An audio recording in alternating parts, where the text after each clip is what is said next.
Arrow India show 2021 फरवरी के पहले सप्ताह में बेंगलुरु की येलहना में संपन्न हुआ था। इस शो में संपूर्ण विश्व के सैन्य विमानों ने भाग लिया था। अमेरिका का सुपरसोनिक स्ट्रैटेजिक बमवर्षक विमान B-1 लैंसर शो का सबसे दिलचस्प प्रतिभागी था। पेलोड, गति, मारक क्षमता और ऊंचाई पर उड़ने की क्षमता जैसी कई खूबियों के कारण इस अमेरिकी विमान ने 50 से अधिक वर्ल्ड रिकॉर्ड अपने नाम किए। प्रस्तुत वीडियो B-1 लैंसर के विषय में है, जो 40 वर्षों से भी अधिक समय तक अमेरिकी सेना का महत्वपूर्ण अंग रह चुका है। साथ ही साथ भारत दौरे के महत्व के विषय में भी जानकारी प्राप्त करते हैं। B-1 का निर्माण उस समय किया गया था जब शीत युद्ध अपने चरम पर था। शीत युद्ध के दौरान अमेरिका की वायुसेना का परम सिद्धांत और लक्ष्य अपनी सैन्य शक्ति को अत्यधिक मजबूत बनाने की, ताकि अमेरिकी वायुसेना के विमान ऊंचाई से उड़ान भरकर दुनिया के किसी भी कोने में कहीं भी परमाणु हमले करने में सक्षम हो सके। उस समय अमेरिकी तरकश के अतिरिक्त भार ले जाने और लंबी दूरी तक उड़ान भरने में सक्षम B-52 और कॉन्वेयर B-58 शामिल थे। अब अमेरिका के लिए अगली चुनौती यह थी कि किस प्रकार इन दोनों विमानों की विशेषताओं को मिलाकर एक नए बमवर्षक विमान का निर्माण किया जाए। उन्हें उम्मीद थी कि इस चुनौती का सामना उनकी बमवर्षक विमान B-70 वैलरी के द्वारा ही संभव हो सकता है, जो कि मैक 3 की गति से 25 टन भार लेकर 7000 किलोमीटर की गति से उड़ान भरने में सक्षम था। परंतु जल्द ही B-70 ने अपनी उपयोगिता खो दी जब सोवियत संघ ने MiG-25 फॉक्सबैट पेश किया, जिसकी गति भी B-70 के बराबर थी। इसके अलावा सोवियत यूनियन ने सतह से हवा में मार करने वाली मिसाइल भी विकसित की। 1960 में सोवियत संघ ने इन सतहों से हवा में मार करने वाली मिसाइलों का उपयोग करके 70,000 फीट पर USSR पर निगरानी रखने वाले एक CIA के जासूसी विमान को मार गिराया।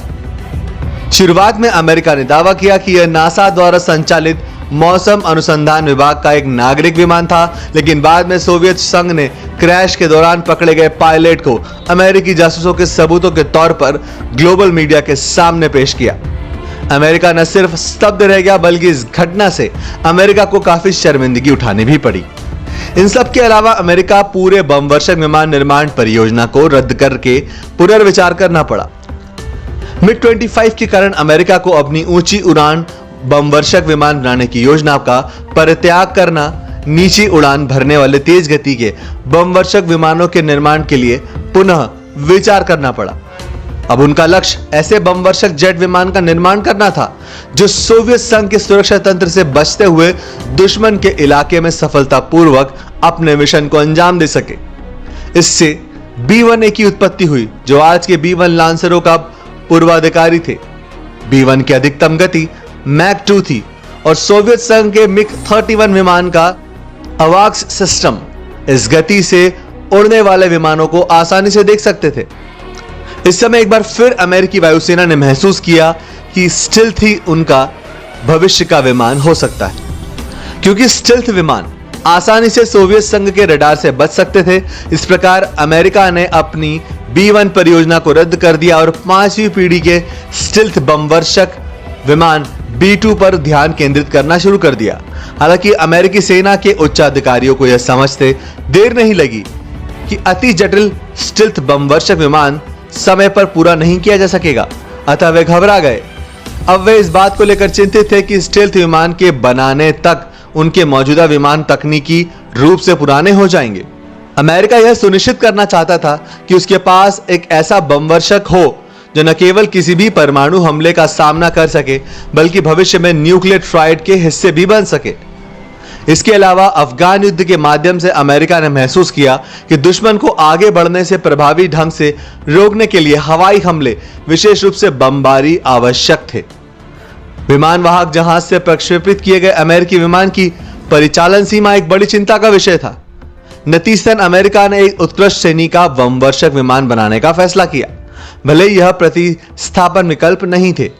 इसीलिए B-1 लैंसर की नवनिर्माण परियोजना को आधुनिक तकनीक और ढांचे के साथ पुनः शुरू किया गया, जिसके फलस्वरूप B1 लांसर्स का जन्म हुआ, जिसे आज हम जानते हैं।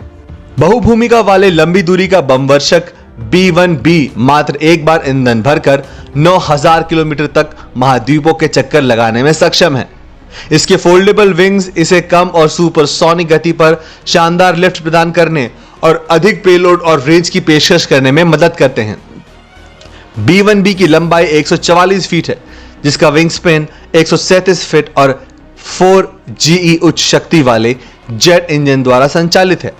हालांकि B1 के पहले मॉडल में मच 2 की अधिकतम गति थी, लेकिन उनके बड़े एयर इनटेक डक्ट के परिणाम स्वरूप उच्च रडार क्रॉस सेक्शन हुआ, जिसके कारण B1A आसानी से रडार के निशाने पर आ सकता था।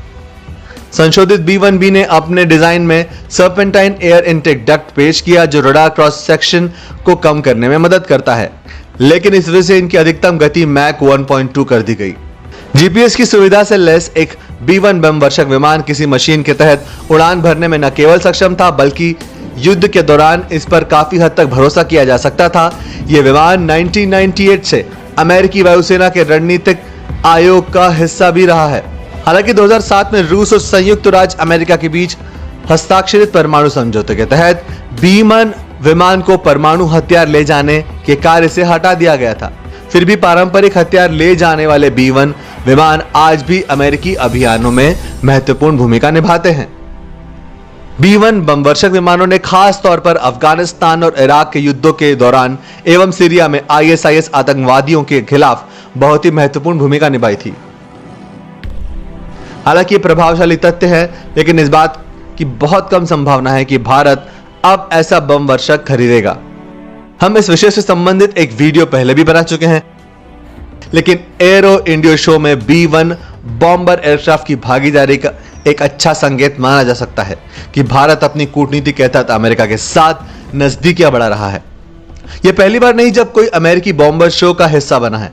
2019 में एक B-52 ने भी भाग लिया था। यदि भारत अपने सीमा मुद्दों से चिंतित है, तो यह स्पष्ट रूप से अमेरिका पैसिफिक क्षेत्र में बढ़ी हुई सैन्य तैनाती से प्रेरित